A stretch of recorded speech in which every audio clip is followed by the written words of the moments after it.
오늘도 우리 사는 이야기 찾아주셔서 감사합니다. 사연자분이 보내주신 이야기 시작해볼게요.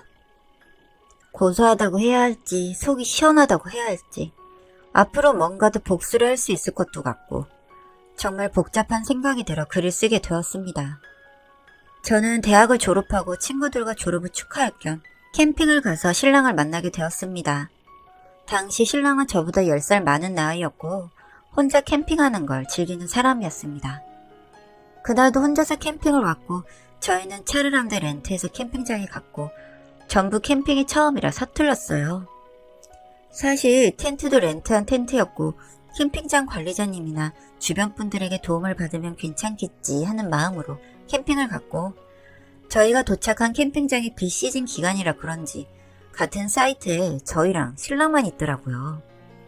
관리동과는 거리가 멀다 보니 저희가 직접 텐트를 쳐보려고 했는데 쉽지가 않아서 결국 근처에서 텐트를 다 치고 커피를 마시고 있던 신랑에게 도움을 청하게 되었습니다.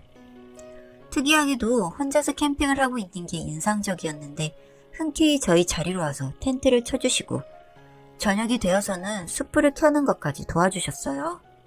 그리고 고기를 구워 먹는데 멀리서 보니 신랑은 냄비에 라면, 라볶이 같은 걸 먹고 있어서 친구들과 상의 끝에 도움도 받았고 고기도 넉넉하니 같이 먹자고 하자고 했습니다. 사실 저희는 여자 4명이서 가기도 했고 혼자 캠핑 온 그 사람이 좀 쓸쓸하고 안 돼 보이기도 해서 친구들과 의견이 잘 모였던 것 같아요. 신랑은 처음에는 괜찮다고 했지만 결국 저희와 함께 저녁을 먹게 되었고 술도 같이 마시면서 함께 시간을 보냈습니다. 여자분들끼리 이렇게 캠핑 오시는 분들 많지 않은데 추억여행이세요? 이제 졸업하면 다들 타지로 갈 거라서 우정여행 겸 왔어요. 근데 캠핑은 손도 많이 가고 힘든데 왜 펜션 같은 데로 안 가시고? 사실 텐트 치고 저녁에 야경 보고 이런 게 로망이기는 했는데 사실 너무 계획 없이 온 것 같긴 해요.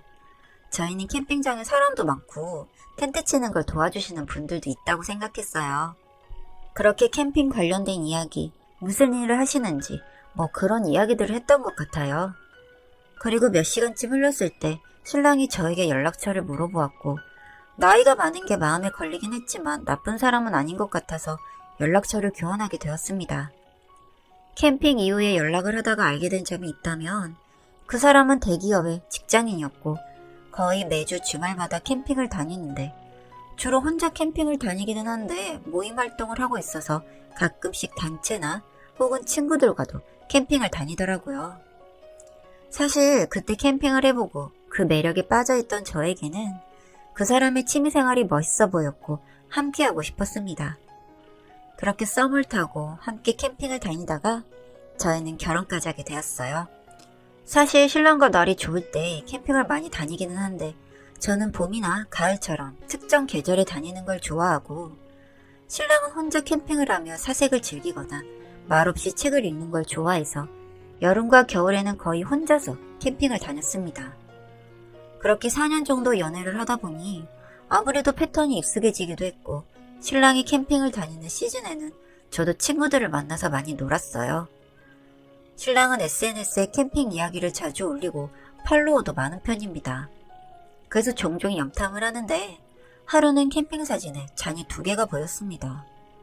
에이 설마 하며 하나는 물잔이고 하나는 술잔인가 하며 넘겼는데 그 괜한 여자의 촉이라고 할까요? 기분이 이상했습니다. 그래서 자고 있는 신랑이 휴대폰을 보려고 했는데 잠금이 걸려 있더라고요. 편한 지문이 아니라 비밀번호로.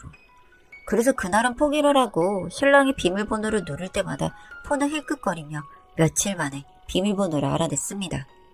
무슨 대단한 발견이라고 그렇게 기분이 좋았던 건지. 휴대폰에는 별 내용이 없어서 제가 괜한 생각을 했나 생각을 하고 있던 찰나 옷방에서 윙 하는 진동소리가 들렸어요. 혹시나 하는 마음에 신랑이 가방을 뒤졌더니 휴대폰이 하나 더 나왔는데 그 휴대폰은 잠겨있지도 않더군요. 잠겨있지도 않은 그 휴대폰은 한참을 바라보다가 들어간 문자함에는 나 뜨거운 문자부터 시작해서 캠핑 일정, 그리고 그 여자의 결혼 일정까지 있었습니다. 처음에는 제가 잘못 본 건가 해서 계속 봤는데 분명 신랑과 바람을 피고 있는 게 확실한데 문자 내용에 그 상간녀의 결혼 날짜가 있었어요. 이번 캠핑 너무 좋았다. 다음에도 노지 캠핑으로 갈까? 그래도 스릴 있는 건 캠핑장에서 하는 건데 다음엔 캠핑장으로 가자. 그럼 좀 더 스릴 있게 캠핑 모인 사람들이랑 가는 건? 오, 그럼 스릴 짱이겠다. 근데 너 결혼이 언제랬지? 일주일 있다가 미담 한정식에서 상견례하고 결혼식은 6개월쯤 남았지. 그때 와이프랑 올 거지? 그 연하라는 와이프 얼굴 궁금하네. 어리긴 한데 오래 만나니 구간이 명간이네. 너랑 하는 게 더 좋아. 뭐 이런 내용들이요. 명백하게 바람을 핀 게 맞는데 결혼을 한다는 상간녀가 이해가 되지 않았고 휴대폰을 보다 보니 앨범이 나왔는데 두 사람이 6주년 기념 파티를 한 사진이 있었습니다. 날짜를 보니 신랑이 혼자 캠핑을 간다고 했던 주말이었고 휴대폰 사진 앨범에는 야외 히노키탕에서 반신욕을 하고 있는 그 여자의 사진이나 둘이 주고받은 선물 그리고 두 사람의 침대 셀카 등등 그냥 연인이 있는 커플의 휴대폰이었어요. 다만 다른 점이 있다면 그 휴대폰은 오롯이 그 여자와 연락을 하기 위해 만들어진 휴대폰처럼 연락을 한 사람이 그 여자뿐이었습니다. 우선 증거라도 모아둬야겠다 하는 마음에 화면을 캡처하고 제 휴대폰으로 보내두었습니다. 명확한 바람인 걸 알게 되었는데 또 며칠 뒤면 신랑이 혼자 캠핑을 가는 날이었고 신랑에게 저도 같이 가겠다고 쫄랐더니 사실은 이번에는 홈캠이 아니라 모임사람과 함께 캠핑을 간다고 하더군요. 그래서 알겠다 하며 갔는데 그날 캠핑장에 그 여자가 있었습니다. 미묘하지만 불편한 캠핑을 마무리하고 집으로 갔습니다. 집으로 가는 차 안에서 서로 불편할 수 있으니 나중에는 같이 캠핑을 가고 싶으면 미리 이야기를 해달라고 하더라고요.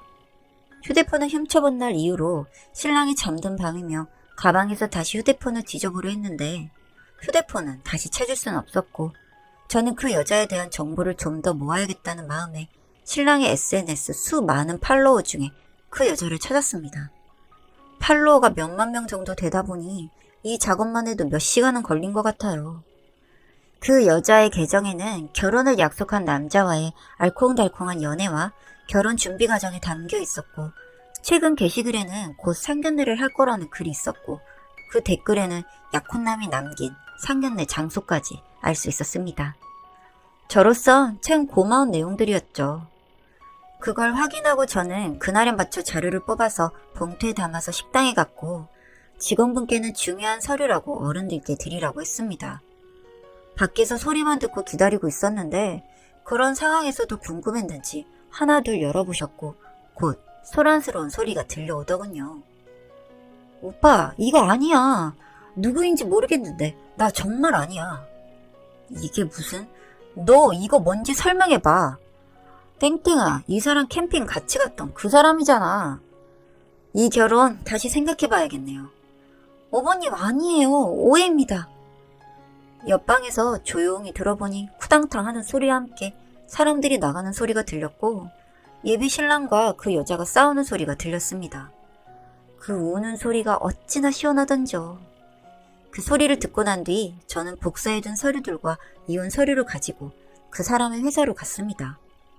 회사에 갔더니 탕비실에서 이야기를 할 수 있게 자리를 마련해 주셨고 신랑은 회사로 놀러온 제가 불편한 눈치였습니다. 제가 예상한 것처럼 탕비실은 방음이 잘 안 되는 것 같더군요. 뭐 제가 회사까지 직접 찾아온 이유도 여기에 있었고요. 그리고 어느 날 집으로 이런 게 왔다고 말하며 신랑에게 서류 봉투를 내밀었습니다. 이거 뭐라고 생각해? 봉투를 열어본 신랑은 잠시 말을 잃고는 뭔가를 생각하는 것 같았습니다. 아마 합성 같은데 누가 이렇게 고약한 짓을 한 거지? 고약은 무슨? 이거 그 여자가 나한테 보낸 것 같은데 이혼 바라는 거 맞지? 아니야, 이혼이라니. 이건 말도 안 되는데? 사진들, 문자 내용들 하루 이틀 일이 아닌 것 같은데? 그냥 이혼해줘. 너무 더럽고 치욕스럽다. 나랑 만나기 전부터 두 사람 연인 사이였던 거지? 한동안 말이 없던 신랑은 정말 그 여자가 보냈다고 생각한 건지 이 여자가 옛날부터 나를 따라다녀서 몇 번 만난 적이 있는 건 맞지만 곧 결혼할 여자야. 그리고 이런 걸로 회사에 찾아오면 어떡해. 집에 가서 이야기하자. 집에 가면 내가 다 이야기해 줄게. 그 말을 듣고 저는 밖까지 다 들리도록 소리를 질렀습니다. 됐어. 그냥 바람을 필 것도 아니고 6년이야 6년. 이 정도면 둘이 연애하는데 나랑 양다리였던 거잖아. 근데 나는 뻔뻔하게 결혼까지 하고 더 뻔뻔한 너희는 나 모르게 여태까지도 만나고. 이럴 거면 그 여자랑 결혼하지 왜 나랑 결혼했니? 더 구차하게 하지 말고 이혼이나 해달라고. 저 말을 끝으로 저는 탕비실을 나와 사무실 휴지통에 그 서류들이 잘 보이도록 버려두고 나왔습니다. 그리고 상간녀 소송과 이혼 소송을 마치고 지금은 이혼을 한 상태예요. 신랑은 회사에서 이미지도 쓰레기가 되어서 회사 사람들이 피한다고 다른 부서에 근무 중인 제 친구가 말해주더라고요. 그 부서 이외에 타 부서까지 소문이 났고 그래서 거의 은따라고 해요. 더 기가 막혔던 건 뭔 줄 아세요? 이 사건이 종료가 되기도 전에 또 하나의 대단한 일이 일어났는데요. 바로 그 여자가 임신을 한 것이었습니다. 솔직히 그 여자는 누가 누구의 아이인 줄도 모르는 눈치였고요. 당연히 전 남편은 자기 애인 줄 알고 둘이 결혼을 하더라고요. 그런데 그 둘이 SNS를 하는지라 사진이 하나씩 올라오는데 놀랍게도 그때 상견례장에서 봤던 파혼남의 얼굴이 보이는 게 아니겠습니까? 제 눈에도 보이는데 그 여자는 모를까요? 아마 전 남편 애라고 깜짝같이 속이며 키우고 있겠죠. 사진을 보는데 파혼남의 얼굴을 아는 저로선 웃음이 나더군요. 현재는 고민이 조금 됩니다. 파혼남에게 이 사진을 캡처해서 보내볼까 하는 마음이 드는데 뭐 제가 그랬다간 몇 개의 가정이 뻥 하고 터져 공중분해될까봐 참고 있네요. 파혼남이 보면 바로 자기 아이라는 걸 알 텐데 말이죠.